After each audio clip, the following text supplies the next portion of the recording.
চাষি, ক্রেতা ও আড়তদারদের ভিড়ে প্রতিদিনই সরব থাকে দেশের দ্বিতীয় বৃহত্তর সবজির বাজার নিমসার। কুমিল্লার এই বাজারে দৈনিক বিক্রি প্রায় 2 থেকে 3 কোটি টাকা। আবহাওয়া ও সবজির সরবরাহের উপর নির্ভর করে এই বাজারের দরদাম।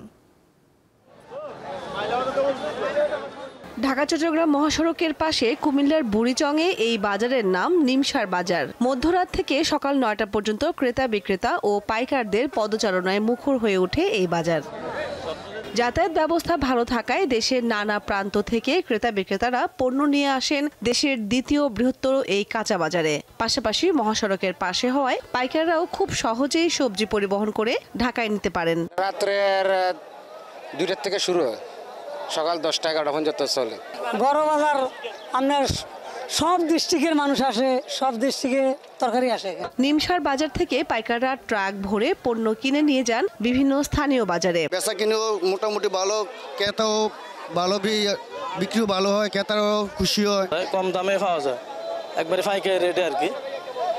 তো বিভিন্ন দেশ থেকে মানুষ আসে এখান থেকে বাজার নেওয়ার জন্য, এবং এখান থেকে বাজার নিয়ে গ্রামে পাইকারি বিক্রি করা হয়। মোটামুটি ভালো মানুষ হয়, ব্যাপারীও ভালো হয়, দরদামও ভালো আছে, সব দিক দিয়ে সুযোগ সুবিধা আছে। কুমিল্লার নিমসার বাজারে শাকসবজির পাশাপাশি দেশের বিভিন্ন স্থান থেকে আসে ফলমূলও। নিমসার বাজার সাদা রাশি আলুটা আসে রাজশাহী থেকে, আর লালটা আসে জয়পুরহাটের থেকে। বুড়িচং উপজেলা প্রশাসনের অধীনে এই বাজারটি ইজারার মাধ্যমে পরিচালিত হয়ে আসছে দীর্ঘদিন। কামরুন নাহার, দীপ্ত বার্তা কক্ষ।